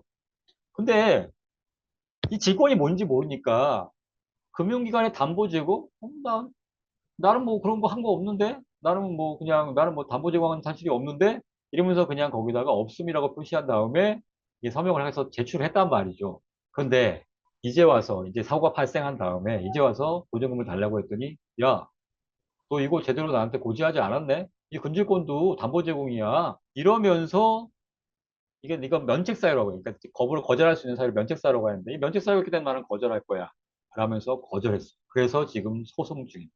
근데 이가 저희 의뢰인 사건이 이게 문제가 돼서 실제로는 최근에 법이 바뀌었어요. 이제 이런 거, 야, 당사자들 임차 일반인들 다 이런 모르는 권리 관계에 대해서 왜 그걸 제공하라고 해가지고 이런 문제가 발생하게 하느냐. 그냥 그거는 니네들끼리 금융기관이나 이 보증기관끼리 그건 니네끼리 확인해 보면 될 거 아니야. 라고 해서 이런 문구가 법조항에 들어가게 됐어요. 이제는 알리지 않더라도 알아서 조회를 통해서 확인할 수 있게 됐단 말이에요. 그러니까 이제는 문제가 안 되는데 그러면 종전에 이것 때문에 내가 전세보증금 반환 거부당한 사람들 어떻게 할 거냐. 또 이게 웃기는 게 뭐냐면 또 일부에 대해서는 허그해서 지급을 해주고 있어요. 그러면서 또 근데 저희 의뢰인 같은 경우에는 좀 더 제일 먼저 시작을 했으니까 이거는 그 당시에 또 이 재판 진행 중이고 뭐 여러 가지 이유를 들면서 우리 또 못 해주겠다는 거예요. 그 지금 2심 재판 중인데 1심에서는 지고 2심 재판 중인데 이렇게 문제가 될 수 있는 거란 말이에요. 그러니까 이런 거 제가 말씀드린 건 지금 이거는 이제 법이 개정돼서 좀 달라졌는데 그러니까 모르고 나서 제대로 설명도 안 해주고 나서 그것 때문에 그걸 이 꼬투리 잡아가지고 반환을 거부하는 사례들이 있으니까 그런 것들 약관 같은 것도 꼼꼼하게 보시면서 한 번 더 이런 게 혹시나 이런 게 없는지를 조금 체크해 보실 필요가 있다. 그러니까 너무 나 가입했으니까 아무런 문제 없겠지. 너무 안심하고만 있지 마시라. 이런 의미에서 알려드리는 겁니다. 아시겠죠? 그래서 이건 지금 현재 법률이 개정됐기 때문에 이 자체는 큰 문제가 없는데 하여튼 그렇게 무조건 내가 반환받을 수 있는 건 아니다라는 것을 조금 상기할 필요가 있어서 경각심을 높이는 차원에서 말씀을 드렸습니다. 그다음에 아까 또 한 가지 마찬가지로 내가 전세계약 기간 중에 임대인이 바뀐 걸 알았다. 그러니까 집주인이 바뀐 걸 알았다. 그런 경우에 내가 그냥 새로운 그 매수인, 즉 집주인한테 그 임대인의 지위가 승계되는 걸 그냥 내가 용인할 거냐, 참을 거냐, 아니면 나 그냥 나 이거 나 더 바뀐 사람 누군지 모르겠으니까 나 그냥 임대차 계약 해지할래. 이렇게 할 거냐.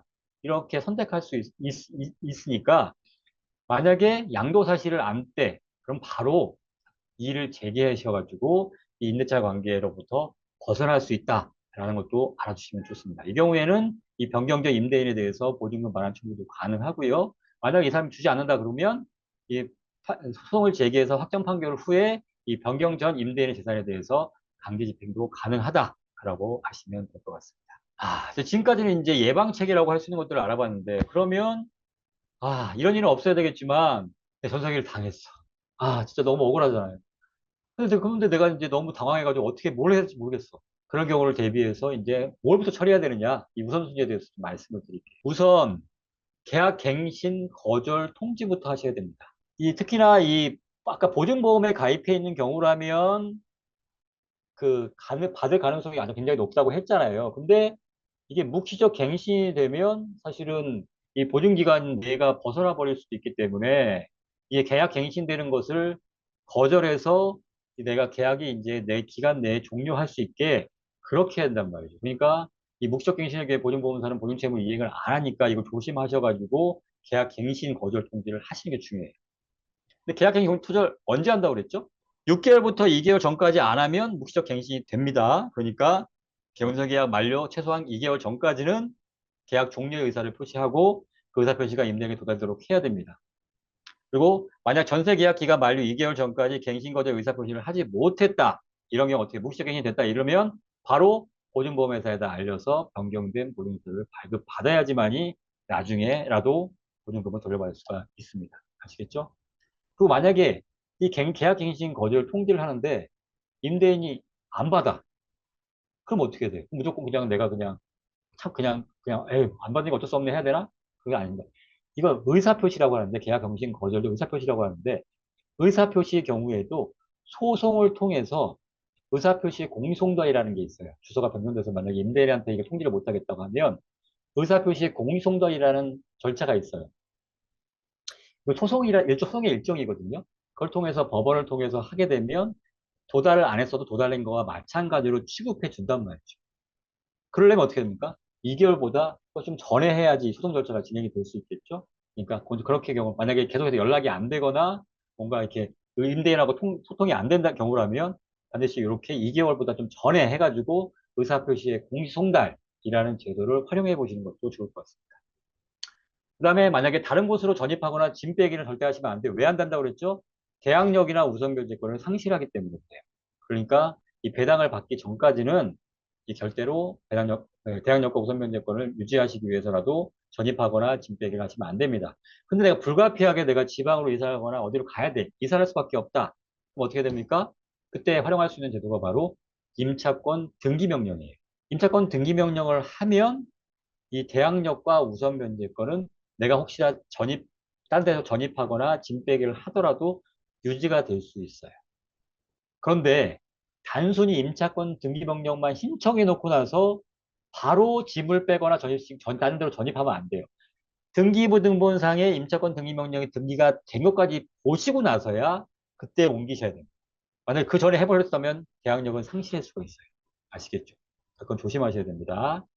그 다음에 만약에 아까 전세보증보험에 가입되어 있다 그러면 이행을 청구하셔야 되겠죠. 근데 그 절차는 각각의 기관마다 다르기 때문에 그 각 기관의 그 홈페이지를 참고하실 필요가 있고요. 그 다음에 만약에 이것까지 안 돼 있어서 내가 불가피하게 임대인을 통해서 받아야 된다고 하면 경매를 신청하려면 어떻게 해야 됩니까? 전세금 반환 소송을 통해서 확정 판결을 받아야 경매를 신청할 수가 있어요. 그러니까 먼저 전세금 반환 소송을 빨리 진행하시고 경매를 신청하시고요.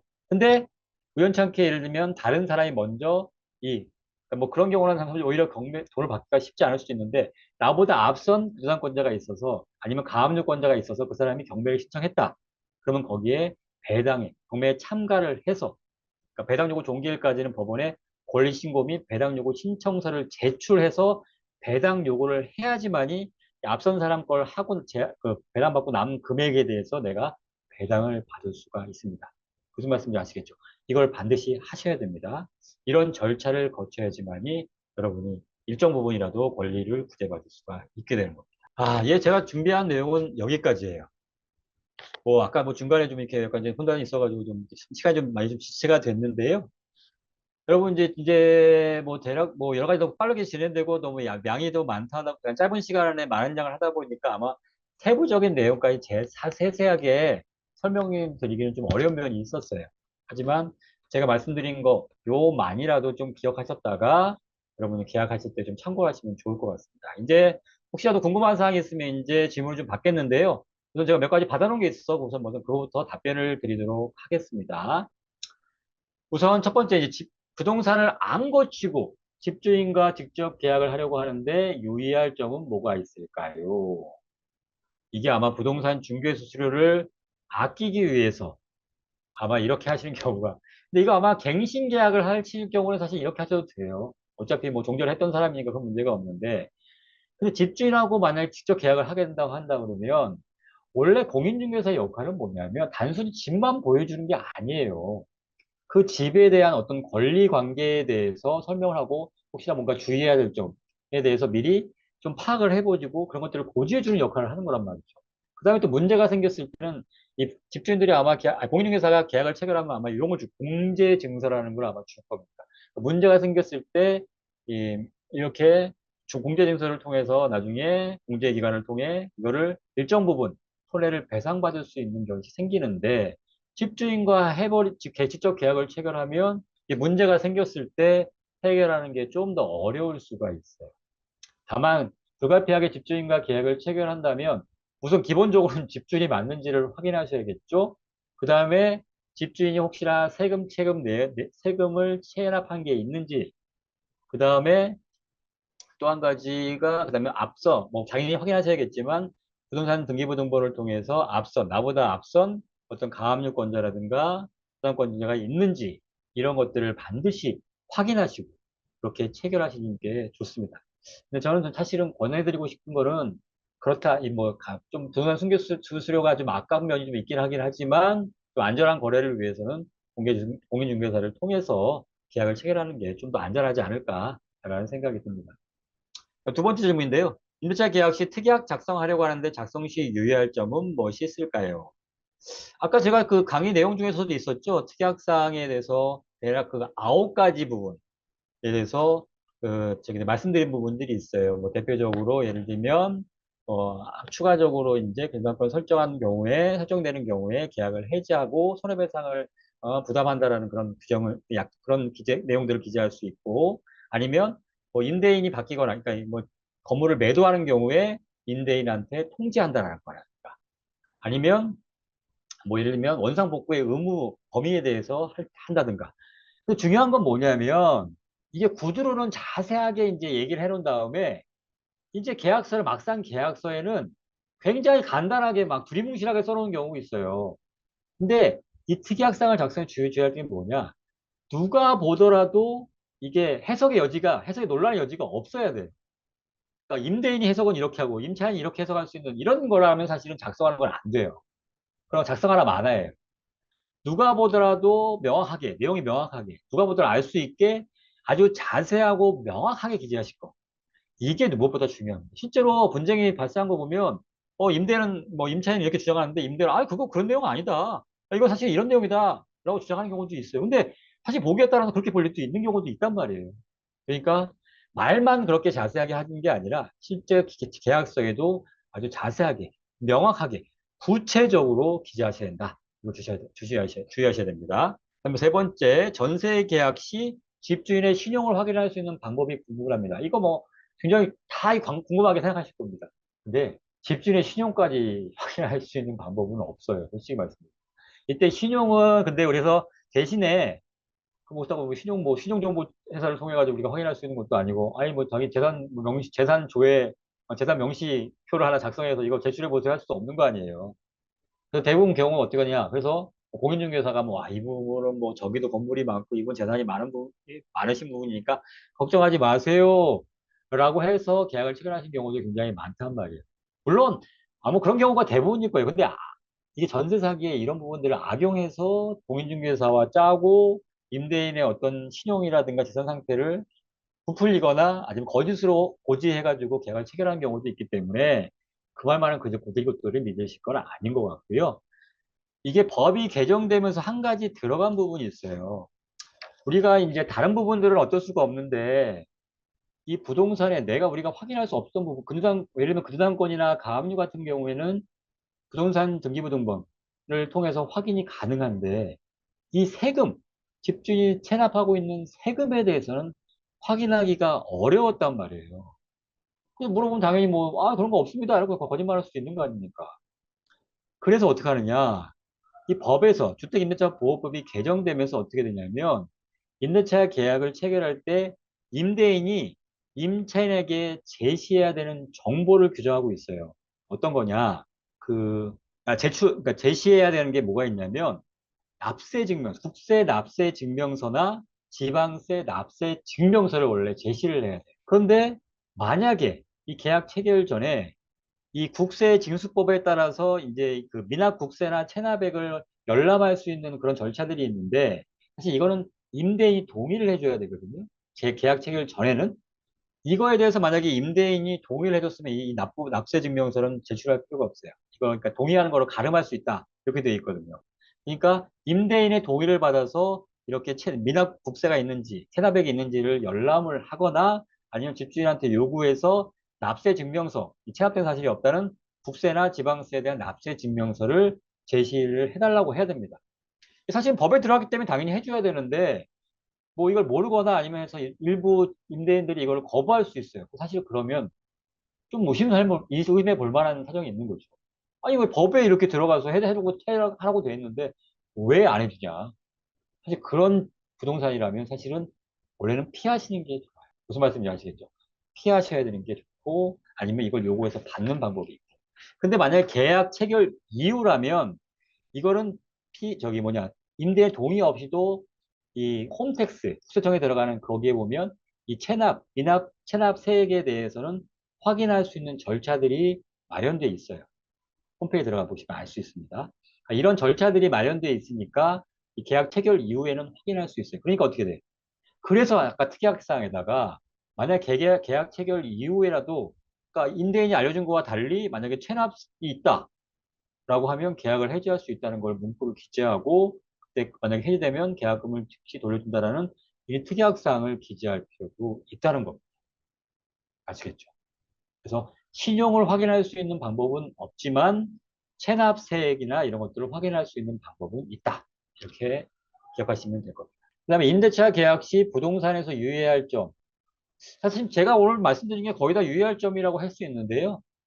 아까 말씀드렸듯이 공인중개사의 말만 고지고대로 믿지 말고 실제로 그 객관적인 서류, 아니, 그러니까 아니, 뭐 부동산 등기부 등본이라든가 건축물 대장이라든가 아니면 신탁되어 있다면 신탁 원부라든가 이런 것들을 통해서 직접 확인하실 필요가 있고, 그다음에 본인이 맞는지, 그다음 대리인이라면 실제적으로 적법한 대리권을 수여받은 게 맞는지 이런 것들을 확인하시는 게 필요합니다. 그래서 가능하면 만약에 대리인과 계약을 체결할 때면 직접적으로 집주인, 소유자한테 전화를 하셔가지고 이렇게 임대차 계약을 체결하는 게 맞는지를 확인하실 필요도 있습니다. 아시겠죠? 네, 마지막으로 임대인이 이제 여러 명인 경우에 주의할 점. 아까 말했죠. 임대인이 여러 명일 경우 중에 그중에 한 명이 계약을 체결한다. 라고 한다면 다른 사람의 동의가 있는지 여부도 확인해야 분쟁에 휘말릴 가능성이 좀 적다. 그래서 가능하면 그 계약서 내에다가 임대인 그 밑에 특약사항에다 등가해가지고 다른 사람의 동의를 다른 소유자들의 동의를 받는 거를 조건으로 계약을 체결하는 것도 하나의 방법이 될 수 있습니다. 뭐 추가적으로 만약에 궁금한 게 있으면 저기 채팅에다 좀 올려주시면 되는데 앞에 좀 올리신 분도 있더라고요. 그래서 몇 가지만 좀 살펴볼게요. 아까 보면, 안녕하세요. 전입신고할 때 자동으로 확정일자도 같이 받게끔 하면 좋을 텐데, 분리해둔 이유가 있을까요? 라고 질문해 주신 분이 있더라고요. 실제로 보면 사실은 같이 해요. 왜냐면, 전입신고하려면 어떻게 합니까? 주민센터 가야 되죠. 주민센터 가면 거기에 확정일자 그 명부가 있어가지고 거기에 작성하게 돼 있어요. 그래서 보통은 전입신고하면서 확정일자까지도 같이 받아요. 그러니까 그런 문제가 안 생겨요. 그러니까 이건 따로가 돼 있어서 이게 뭐 명부가 다르게 돼 있어 그게 문제가 아니라 효력 발생 시기가 달라서 문제인 거예요. 그러니까 전입신고 언제 효력이 발생한다고 그랬죠? 그래서 대항력이 언제 발생한다고 그랬죠? 그 한 날, 다음 날 명시가 발생합니다. 사실 이거를 사실 고칠 필요가 있어요. 그러다 보니까 같은 날 전입신고하고 그 저당권이 설정되더라도 그 저당권이 이 대항력보다 부산해버리니까 내가 예상하지 못했던 손해를 입을 수가 있는 거죠. 그러니까 이 부분은 사실 검토가 이 과정을 검토해 볼 필요가 있다는 거예요. 그러니까 전입신고를 통해서 계약력의 효력이 발생하는 그 시점, 이거를 조금 앞당길 필요가 있지 않나. 어떻게 방법적으로 이걸 좀 광고할 필요가 있긴 하겠는데, 근데 이 방법을 강구해서 같은 시기에 발생해서 이거를 좀 누구라도 확인이 가능해서 이런 손해를 보지 않게 이렇게 할 필요는 있어 보입니다. 그 다음에 임대인이 거주 목적으로 임대차 갱신을 거절했을 경우에 추후에 실거주 아닌 걸로 밝혀졌을 때 실제적으로 받을 수 있는 손해배상 금액이 궁금합니다. 정상적으로 정신적 위자료 얼마 정도 나오며 이사비, 복비 등을 받을 수 있는지요? 라고 질문 주셨는데요. 이게 사실은 법에 규정이 돼 있어요. 이 주택임대차보호법 제3조의 7에 되어 있는데, 3조 7이 아니라 잠깐만요. 제가 잘못 말씀드렸는데, 그 주택임대차보호법 몇 조냐면요. 제6조의 3에 제6항에 규정되어 있습니다. 이 손해배상액을 어떻게 산정하는지에 대해서는 여기 규정이 되어 있는데요. 첫 번째가 이 손해배상액이 거절 당시에 당사자 간에 이걸 협의를 통해 정할 수 있어요. 손해배상액의 액수를. 그러니까 그렇게 하면 문제가 없겠죠. 근데 만약에 그게 안 됐을 경우는 어떻게 할 것이냐. 첫 번째가 1호에 어떻게 되냐면 갱신 거절 당시 월차임의 3개월분에 해당하는 금액 요하고 그다음에 임차인이 제3자한테 임대해서 얻은 뭐 환산 월차익, 그냥 월차익이 아니라 환산 월차익이에요. 과 갱신 거절 당시에 환산 월차익 간 차액 이게 2년분에 해당하는 금액 이거 하고 그다음에 갱신 거절로 인해서 임차인이 실제로 입은 손해액 이 세 가지 중에서 큰 금액 이렇게 정해져 있어요. 근데 이게 사실은 실제적으로 손해를 입은 거, 실제 손해액을 입자이가 곤란하기 때문에 보통은 그 1호나 2호에 기재되어 있는 그 방법으로, 규정되어 있는 그 방법으로 보통을 한단 말이죠. 근데 만약에 내가 이거 산정할 수 있다라고 하면 뭐 이사비나 손해액 복비라든가, 아니 뭐 내가 그거를 예를 뭐 급하게 뭘 다른 걸 하는 바람에 발생한 손해액이 있을 거 아니에요. 그걸 뭐 내가 산정을 할 수 있다면 그거를 산정해가지고 청구를 할 수 있는데 다만 이 금전적인 손해에 대해서는 그거는 금전적으로 회복이 되면 이거 정신적인 위자료라든가 이건 청구를 못 한다는 게 일반적인 원칙이에요. 그렇기 때문에 정신적 위자료를 청구하는 건 쉽지 않아요. 그래서 실제로 내가 들어간 이사비나 복비가 아니라 여기 법에 규정되어 있는 것처럼 뭐 3개월분에 해당하는 금액이라든가 아니면 2년분에 해당하는 그 차액 이런 것들을 보통 산정해서 청구하는 경우가 많습니다. 여러분은 그 설명이 좀 됐나 모르겠네요. 그렇습니까? 여러분 이제 궁금한 거 더 이상 없으신가요? 어느 정도까지 궁금증이 해소됐는지는 모르겠네요. 급하게 진행이 되고 짧은 시간 안에 많은 내용들을 좀 설명하다 보니까 좀 급하게 좀 진행된 면이 좀 있는 것 같습니다. 아, 예, 예. 이제 다시 한번 보여드릴게요. 죄송합니다. 전자상의를 당해서 처리해야 될 우선순위. 예, 첫 번째가 아까 말씀드린 것처럼 계약 갱신, 묵시적 갱신이 되지 않도록 계약 갱신 거절 통지를 하는 게 첫 번째. 요건 내용 증명으로 할 수도 있고, 문자로 남길 수도 있고, 아니면 아까 말한 의사표시의 공송달, 이런 법원을 통해서 하는 방법. 이것이 있어요. 근데 이게 문자 같은 경우에는 이게 읽었는지 안 읽었는지가 표시가 되잖아. 이런 방법으로 해결할 수 있는 거고. 그러니까 카카오톡보다는 가능하면 문자 메시지가 더 좋아요. 왜냐하면 요새 카카오톡은 이걸 위번조 가능하다 막 이러면서 지금 이거에 무슨 필요가 좀 부정하는 경우들이 가끔씩 있어서 문자 메시지나 아니면 좋은 건 내용 증명을 하는 게 확실하겠죠? 그럼 이제 거기가 받았는지 안 받았는지 확인이 되니까. 그렇게 해서 안 받는다. 아니면 이렇게 통달이 안 된다. 그러면 이제 의사표시의 공지송달. 이렇게 하시면 되겠어요. 아, 잠깐만요. 이거 뒤에까지 좀 보여드릴게요. 이거부터 한 다음에 이거 질문이 하나 들어왔는데 이건 좀 다음에 설명을 드릴게요. 다음 두 번째가 다른 곳으로 전입하거나 짐 빼기를 하면 안 된다. 왜냐하면 대항력과 우선 변제권을 유지해야 되기 때문에. 근데 만약에 불가피하게 다른 곳으로 전입하거나 짐 빼기를 하려면 임차권 등기 명령을 신청해라. 다만 신청만 했다고 바로 빼면 안 되고 임차권 등기 명령이 등기부등본상에 기재되어 있는지를 확인한 다음에 이제 빼야 된다. 이렇게 설명을 드렸죠. 그 다음에 전세보증보험의 이행을 청구하고 그다음에 전세보증 받은 반환소송을 제기하고 경매를 신청하고 다른 사람이 경매 신청한 경우에는 권리신고 및 배당 요구 신청서를 제출해야지만이 배당을 받을 수 있다. 이 박은성 님이 말씀하신 이 어떤 경우에 해당되는 거 말씀하신 거죠? 임차인이 실제 거주한다고 하면서 거주하지 않은 경우에 다른 사람한테 임대한 경우에 손해배상 얘기하시는 건가요? 답을 잘 알아주시면 제가 좀 더 설명하기 편할 것 같습니다. 그럼 답을 주실 때까지 기다리면서 그 앞선 분에 대한 답을 여러분들 그 잘못 알고 계시는 것 중에 하나가 뭐냐면 이 전사기 이 공제회에서 그 1억 한도라고 적혀 있는 이 공제증서를 발급받은 거 그거를 보통 제시하잖아요. 그러면 이 내가 만약에 피해를 입으면 내 건에 대해서 내가 입은 피해에 대해서 1억 한도 내에서 보상을 받을 수 있는 거구나. 근데 내 금액이 1억이 안 되는 것 같으니까 나 다 받을 수도 있겠네? 라고 생각할 수 있잖아요. 그런데 이 공제증서상에 있는 1억 한도라는 거는 1년 단위, 보통 공제증서 1년 단위로 하는데 1년 동안에 발생하는 모든 이 보험, 이런 사고에 대해서 전체 금액, 내가 책임지는 금액이 1억이라는 얘기예요. 그러니까 예를 들면 만약에 이 공인중개사가 이 번세 사기에 가담을 해가지고 만약에 뭐 문제를 일으켰다. 근데 피해자가 20명이다. 그럼 어떻게 됩니까? 20명, 1억을 20명으로 나눠야 된다는 얘기예요. 1억을. 결국은 내가 받을 수 있는, 공제로부터 받을 수 있는 금액은 굉장히 적어질 수 있다는 거예요. 근데 이걸 그냥 무조건 그런 설명도 없이 그냥 1억 한도 내에서, 공제에서 이게 손해배상이 되니까 걱정하지 마세요. 라고 설명을 하는 경우들이 많단 말이에요. 무슨 말인지 알겠죠? 그러니까 그거는 거기 잘못 하시고 있었다면 이렇게 알고 계시면 될 것 같습니다. 네, 그럼 오늘 강의 여기서 마치도록 하겠습니다. 그동안, 뭐, 여러 가지 중간에 좀 문제도 있고 그랬는데, 시청해주신 여러분, 감사드리겠습니다. 혹시나, 뭐, 이 강의는 끝나긴 하지만, 뭐, 궁금한 사항이 있으면 제가 유튜브도 하고 있고, 아니면 제 메일도 아마 공개된 부분이고 다니는 사무실 연락하시거나 해서, 혹시 질문하는 분에 대해서는 제 답변을 드리도록 할 테니까요. 그런 분들, 혹시나 오늘 내가 미흡했던 부분이라든가 더 궁금한 사항이 있으면, 개인적으로 연락을 주시면 제가 답변을 드리도록 하겠습니다. 예, 그럼 시청해주신 여러분, 감사합니다.